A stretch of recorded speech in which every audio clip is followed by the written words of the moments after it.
আসসালামু আলাইকুম সুপ্রিয় দর্শক, যথারীতি আবারও চলে আসলাম আজকের আবহাওয়ার সবচেয়ে গুরুত্বপূর্ণ খবর ঝড় বৃষ্টি, নিম্নচাপ ও ঘূর্ণিঝড়ের আপডেট নিয়ে।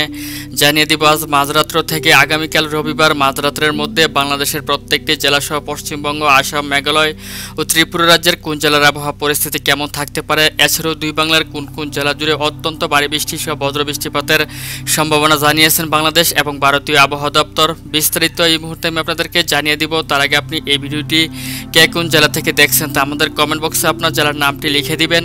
আর ভিডিওটি ভালো লাগলে লাইক, কমেন্ট এবং শেয়ার করতে ভুলবেন না। তো সুপ্রিয় দর্শক, প্রথমে আমি চলে আসছি আজ মাঝরাত্রের দিকে এবং আজ মাঝরাত্রের দিকে দেখতে পাচ্ছি যে সিলেট বিভাগের একাধিক জেলার উপর দিয়ে মাঝারি থেকে ভারী বৃষ্টি সহ বজ্র বৃষ্টিপাতের সম্ভাবনা জানিয়েছেন বাংলাদেশ ওয়েদার অবজারভেশন টিম। তার মধ্যে বিশম্বাপুর, সাতকবাজার, জয়ন্তপুর, জকিগঞ্জ, চরখাই, সিলেট, পড়লেখা, বালাগঞ্জ, কুলাউড়া, মৌলভীবাজার, কামালগঞ্জ, হবিগঞ্জ, বানিয়াচং, জগন্নাথপুর সহ একাধিক অঞ্চলের উপর দিয়ে মাঝারি থেকে ভারী বৃষ্টি সহ বজ্র বৃষ্টিপাতের সম্ভাবনা জানিয়েছেন। তাছাড়া এদিক থেকে ময়মনসিংহ, এদিক থেকে খুলনা, বরিশাল এবং চট্টগ্রাম বিভাগের একাধিক জেলার আকাশ আংশিক মেঘলা থেকে মেঘাচ্ছন্ন সহ দু এক জায়গার উপর দিয়ে হালকা থেকে ঘুরি ঘুরি বৃষ্টি সহ মাঝারি ধরনের বৃষ্টি দু এক জায়গার উপর দিয়ে দেখা মিলতে পারে। তো সুপ্রিয় দর্শক, আমি এই মুহূর্তে ভোরবেলাতে চলে আসবো। আজ ভোর রাত্রের দিকে চলে আসছে, রাত্র 4টা কিংবা 5টার দিকে চলে আসলে দেখতে পাচ্ছি যে সিলেট বিভাগে তখনও বৃষ্টিপাত অব্যাহত থাকবে। সাতকবাজার, জগন্নাথপুর, বিশম্বাপুর, ফেনারবাগ, বানিয়াচং, ইটনা, হবিগঞ্জ, মৌলভীবাজার, কামালগঞ্জ, কুলাউড়া, বড়লেখা, সিলেট, চরখাই, জয়ন্তপুর, জকিগঞ্জ, বড়লেখা সহ একাধিক অঞ্চলের উপর দিয়ে এই বৃষ্টিপাত অব্যাহত থাকবে আপনার মাঝরাত্রের পর থেকে একেবারে ভোররাত্র পর্যন্ত। তাছাড়া এদিক থেকে ব্রাহ্মণবাড়িয়া, নাসিমনগর, হবিগঞ্জ, ইটনা, তারপর হচ্ছে এদিক থেকে হোমনা, তারপর হচ্ছে ব্রাহ্মণপাড়া, কুমিল্লা, লাকসাম, ভেলুনিয়া, ফেনী, চৌমোহনী, ভোলা, বুরহানুদ্দিন সহ একাধিক অঞ্চলের উপর দিয়ে হালকা থেকে মাঝারি বৃষ্টিপাতের সম্ভাবনা রয়েছে এই সময়টাতে। তাছাড়া ময়মনসিংহ, রংপুর, তারপর হচ্ছে রাজশাহী, খুলনা, ঢাকা, বরিশাল এবং চট্টগ্রাম বিভাগের বেশ কিছু জেলার আকাশ মেঘলা থেকে মেঘাচ্ছন্ন সহ একাধিক জায়গাতে হালকা থেকে মাঝারি ধরনের বৃষ্টি সহ বজ্র বৃষ্টিপাতের সম্ভাবনা রয়েছে। এছাড়াও ভিউয়ার্স, আমি যদি সকাল আপনার রবিবার দিন সকাল 6টার দিকে চলে আসি তাহলে দেখতে পাচ্ছি যে বরিশাল বিভাগের মতিরহাট, ভোলা, বুরহানুদ্দিন, লালমোহন, চরফ্যাশন, এদিক থেকে কলাপাড়া, পাথরহাটা, হাতিয়া, মনপুরা, তারপর হচ্ছে রায়পুর, চৌমোহনী, নোয়াখালী, এদিক থেকে রয়েছে মতিরহাট, দৌলত খান, তারপর হচ্ছে এদিক থেকে লাকসাম, ভেলুনিয়া, ফেনী, ছাগলনাইয়া, তারপর হচ্ছে ফটিকাছড়ি, হাটহাজারী, চট্টগ্রাম, মানিকছড়ি, খাগড়াছড়ি, দিঘিনালা, সাজেক সহ একাধিক অঞ্চলের উপর দিয়ে হালকা থেকে মাঝারি ধরনের বৃষ্টি সহ বজ্র বৃষ্টিপাতের সম্ভাবনা রয়েছে।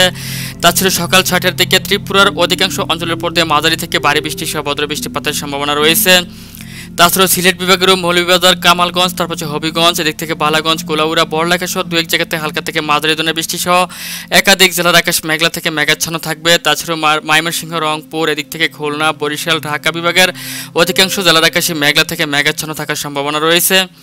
তাছাড়া রবিবার দিন সকাল 10টার দিকে এবং কিংবা 11টার দিকে যদি চলে আসে তাহলে দেখতে পাচ্ছি যে রংপুর বিভাগ সহ সিলেট, ময়মনসিংহ, ঢাকা, বরিশাল, খুলনা এবং চট্টগ্রাম বিভাগের একাধিক জেলার আকাশ মেঘলা থেকে মেঘাচ্ছন্ন রয়েছে এবং ঢাকা বিভাগ সহ খুলনা, এদিক থেকে বরিশাল ও চট্টগ্রাম ও সিলেট বিভাগের দু এক জায়গাতে হালকা থেকে মাঝারি ধরনের বৃষ্টি সহ বজ্র বৃষ্টিপাতের সম্ভাবনা রয়েছে। তাছাড়াও আপনার দুপুরের পর থেকে যদি চলে আসে তাহলে বরিশাল বিভাগের উপকূলবর্তী অঞ্চল যেমন মির্জাগঞ্জ, মঠবাড়িয়া, জিয়ানগর, পাথরহাটা, কলাপাড়া, চরফ্যাশন, লালমোহন, বুরহানুদ্দিন, ভোলাপুর, এদিক থেকে বরিশাল, রায়পুর, চৌমোহনী, নোয়াখালী, তারপর হচ্ছে মতিরহাট, জাকসিন সহ এসব অঞ্চলের দু এক জায়গাতে হালকা থেকে মাঝারি ধরনের বৃষ্টি সহ বজ্র বৃষ্টিপাতের আশঙ্কা রয়েছে। তাছাড়া চট্টগ্রাম বিভাগের অধিকাংশ জেলার আকাশে মেঘলা থেকে মেঘাচ্ছন্ন সহ একাধিক জায়গাতে হালকা থেকে মাঝারি ধরনের বৃষ্টিপাতের সম্ভাবনা রয়েছে। মানিকছড়ি, ফটিকাছড়ি, রাঙ্গামাটি, হাটহাজারী, রাজস্থলী, সাতকানিয়া, রংছড়ি, চকারিয়া, থানচি সহ দু এক জায়গাতে হালকা থেকে মাঝারি ধরনের বৃষ্টিপাতের সম্ভাবনা রয়েছে। তবে এদিক থেকে রংপুর, সিলেট, ময়মনসিংহ, রাজশাহী, ঢাকা এবং খুলনা বিভাগের অধিকাংশ জেলার আকাশ একদম পরিষ্কার পরিচ্ছন্ন থাকার সম্ভাবনা রয়েছে দুপুরের পর থেকে। তাছাড়া ভিউয়ার্স, সন্ধ্যার দিকে চলে আসছে এবং সন্ধ্যার দিকে বরিশাল বিভাগের উপকূলবর্তী অঞ্চল যেমন মঠবাড়িয়া, মির্জাগঞ্জ, জিয়ানগর, পাথরহাটা, কলাপাড়া, চরফ্যাশন, লালমোহন সহ এদিক থেকে সেনবাগ, তারপর হচ্ছে ছাগলনাইয়া, ফেনী, ভেলুনিয়া, দিঘিনালা, সাজেক, লংগদু, খাগড়াছড়ি, মানিকছড়ি সহ দু এক জায়গার উপর দিয়ে হালকা থেকে মাঝারি ধরনের বৃষ্টি সহ বজ্র বৃষ্টিপাতের সম্ভাবনা রয়েছে। তবে রংপুর, রাজশাহী, ময়মনসিংহ, সিলেট, ঢাকা এবং খুলনা বিভাগের অধিকাংশ জেলার আকাশে একদম পরিষ্কার থাকার সম্ভাবনা রয়েছে।